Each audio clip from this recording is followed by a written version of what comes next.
Hey, what's up guys? It's your favorite YouTuber back again with another exciting video. In the last video we talked about a strategy for binary options, the basics of binary options trading, and how to get started with Pocket Option Broker. Today we're going to take it one step further and discuss a good binary option strategy that you can use to maximize your profits on Pocket Option Broker. So without any further ado, let's get started. Before we dive into the strategy, let's quickly recap what we learned in the last video. We learned that Pocket Option Broker is a reliable and user-friendly platform for binary options trading.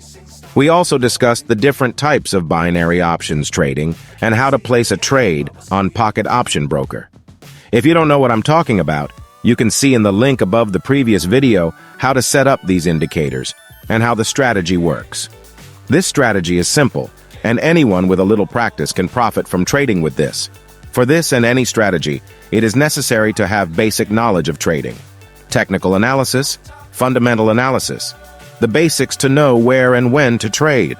Well, let's go to the important part of the video, which is to trade after making my withdrawal, and I will show you that it is possible to double your money in one day of trading. Keep the ground in sight. Fly forever if you keep it tight. Love the world, but keep the sky on your mind. Flying, get on board. We're soaring on top of the world. Flying, get on board. We're soaring on top of the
The strategy works and is profitable. I can say that I recommend it and that you can make a profit with it. Remember to take care of your risk and profit. Risk management is the most important aspect of successful trading. It is necessary to put a proper risk management strategy in place before starting to trade. The first rule of risk management is to never risk more than 2% of your trading account in a single trade. This will ensure that you never blow up your account, even if you have a string of losing trades. And that's it for today's video, guys. I hope you found it informative and helpful. Don't forget to like and share this video if you enjoyed it. Also, leave a comment below and let me know what other topics you would like me to cover in the future.